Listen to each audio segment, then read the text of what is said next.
हिमाचल में करुणामूलक भर्ती के लिए बढ़ेगी आय सीमा। सीएम बोले 1 वर्ष में पूरी होगी करुणामूलक आधार पर लंबित भर्ती प्रक्रिया। 1 वर्ष में करुणामूलक आधार पर लंबित भर्ती प्रक्रिया होगी पूरी। सीएम सुक्खू की बड़ी घोषणा।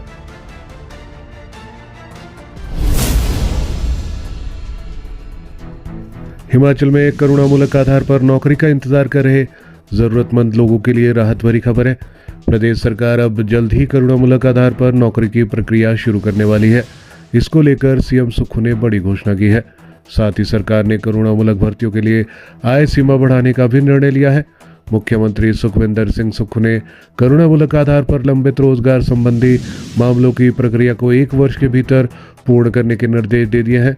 मुख्यमंत्री ने यह आदेश शिमला में आयोजित करुणामूलक रोजगार नीति बैठक के दौरान दिए। सीएम सुक्खू ने कहा कि इन भर्तियों की पात्रता के लिए वार्षिक आय सीमा को 2.5 लाख से बढ़ाकर 3 लाख रुपए किया जाएगा।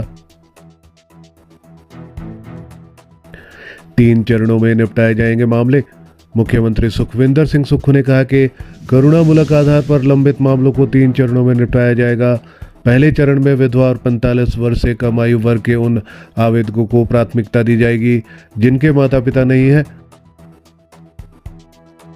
वर्तमान में प्रदेश में इस श्रेणी में 141 विधवाएं और 160 अनाथ बच्चे शामिल हैं। दूसरे चरण में कम वार्षिक आय वाले पात्र व्यक्तियों को करुणामूलक आधार पर रोजगार प्रदान किया जाएगा और शेष पात्र आवेदकों को तीसरे चरण में नौकरी दी जाएगी। करुणामूलक आधार पर रोजगार के 1839 मामले लंबित। डिप्टी सीएम मुकेश अग्निहोत्री की ओर से मार्च में आयोजित बजट सत्र में दी गई जानकारी के मुताबिक हिमाचल प्रदेश के विभिन्न विभागों में 31 अक्टूबर 2024 तक करुणामूलक आधार पर रोजगार के कुल 1839 लंबित मामले हैं। सरकार ने करुणामूलक आधार पर रोजगार के मामलों से संबंधित संशोधित दिशा निर्देश 7 मार्च 2019 को जारी कर दिए थे, जिसके आधार पर प्रशासनिक विभागों की तरफ से मामलों का निपटारा व निस्तारण किया जा रहा है। उन्होंने कहा था कि वर्तमान नीति के अनुसार विभिन्न विभागों में कुल 2524 मामले अस्वीकृत किए गए हैं।